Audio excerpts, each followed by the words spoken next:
Uummanni Oromoo uummata seenaa, aadaa fi duudhaa mataasaa qabu sirna bulchiinsa mataasaatiin kan hoogganamudha. Jaarraa iddoon duras abbaa muudaatiin bulaa akka ture seenaan hayyootaan barreeffamee ni eera. Abbaan muudaas jaarraa torbaffaa hanga 14ffaatti teessoon bulchiinsa isaanii Finfinneedha. Wayitaa kana teessoon abbaa muudaa Finfinneen lafa xiqqoo irraa akka turtee fi kan Finfinnee marsee jiru Shaggar akka ture seenaatu ragaa baha. Miseensi abbaa gadaa kutaa magaalaa Sabbataa obbo Isheetuu Areetiis turtii addatti OBN waliin taasisaniin seenaa kana ragaa bahan. Amma kanan bal'atu ture naannoo isaa qonna walakkaa keessi kan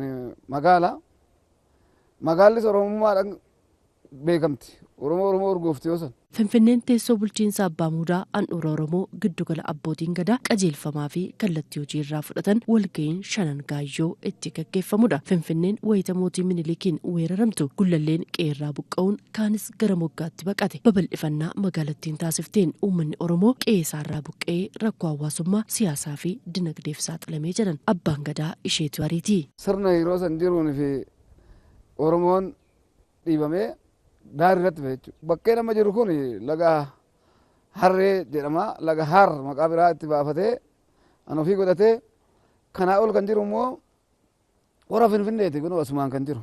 Bakkeen irreecha amma mootummaan bakkee irreechaa itti deebise kun jechi hora Finfinnee san Fulahaa kan jedhu godhate. Hora san akka Oromoo irraa balleessee achirra Fulahaa jedhee dhaabee laga hora keenya san Fulahaa godhatee bakkee ittiin daldalaa godhatee Oromoo keessaa dhiibee jechuudha. Miidhaa baay'eetu irraa gahe.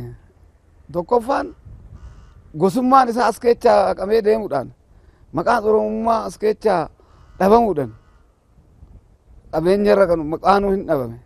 Aadaa, duudhaa fi seenaan uummata Oromoo magaalicha keessatti akka hin dagaagne hojiin hojjetamaa turuusaas himu. Oromoon aadaa isaa irraa akka badu, sirna gadaati irraa akka badu, too balleettiin adabaa araarsee walitti galchaa. Dura kanarraa balleechan Oromoo akka inni ijoollee seenaa irraanfattu akka seenas darbaan deemne. Yeroo ammaa dhaloonni afaan duudhaa fi seenaa isaa baree akka guddatu hojiin hojjetamaa jiru abdii kan namatti horudha jedhanii horri Finfinnee deebi'uunis injifannoo guddaa ta'uusaa eeran. Hora Finfinnee akka dagaagu jedhee deebi'ee Oromoon deebi'ee bakkee hora isaatitti asitti hirreeffachuun sun jijjiirama guddaadha. Injifannoo aarsaan qaaliitti kaffalamuun argame kana kunuunfachuun barbaachisaa ta'uusaas yaadachiisan. Hoo sirriitti wal jaalatee bakkee deemutti wal mari'atee taa'utti wal mari'atee qaamni laallatu hunduu wal mari'atee bakkee rakkoon jiru rakkoo mariidhaan hiika. Gaafa san kunuunfatee waan ofii san godhata.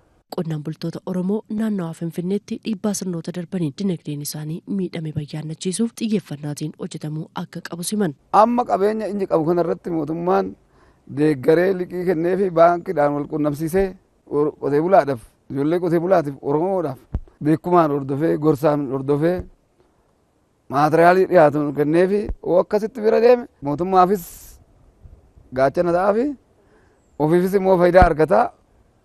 Kanaaf oduu gara garaa saniin wal deeggaranii gaariidhaan jedhu qaba. Oromoon seenaa, duudhaa fi aadaa isaa dagaagfachuuf tokkummaa isaa cimsuun akka barbaachisus hubachiisan.